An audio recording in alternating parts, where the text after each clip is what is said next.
nation. But apart from that, read on the same story that Ian Ketani gave you this morning on how electricity prices may go up in new proposal as Kenya Power seeks review of tariffs on the back page of the Daily Nation, and how members of parliament have their way as NGCDF released Treasury sends 4 billion shillings to constituencies. That story has been covered on page 6.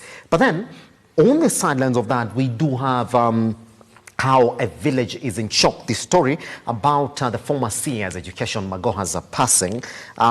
We do have pictures there of family members of the late Professor George Magoha holding a meeting at his ancestral home in Ratundi village in Gem, Siaya County yesterday to deliberate on the way forward for a family that has lost 2 brothers in a span of just days.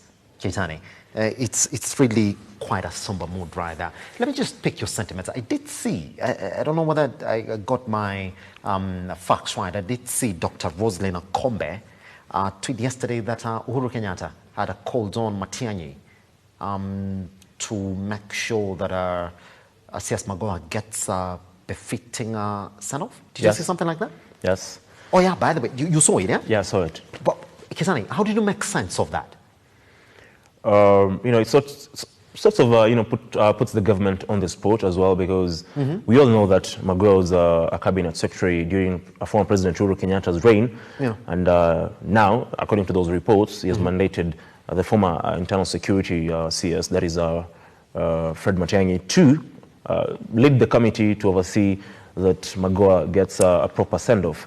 Now, what will be the role of the government in giving the CS a send-off, a proper send-off, or befitting, like you said?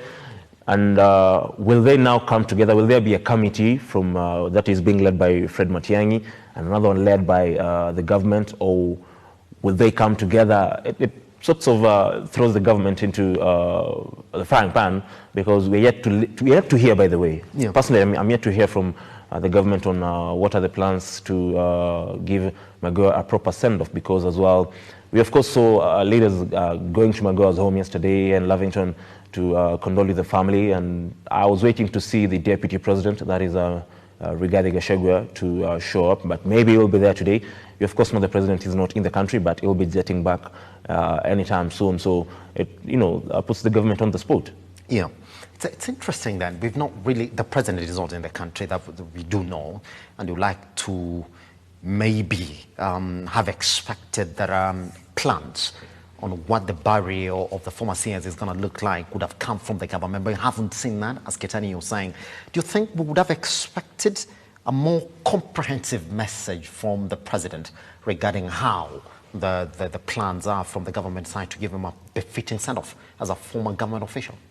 Yes, of course. Of course, there's an official statement from State House, and that is of President William Ruto eulogizing for the fallen, of course, former CS. Yeah. But I feel like this is an immediate former cabinet secretary, and of course, I thought maybe the government would have come out to give proper details on what are the plans in regards to his final send-off. But there's still time. We're waiting to see if today they'll come out and say something. It is also worth remembering that at one point in time, before exiting office, Professor George Magoha said that he was ready to serve if President William Ruto would call upon him to continue being the CS for education or in any other docket. So I think there's still time to see what will come from the government side.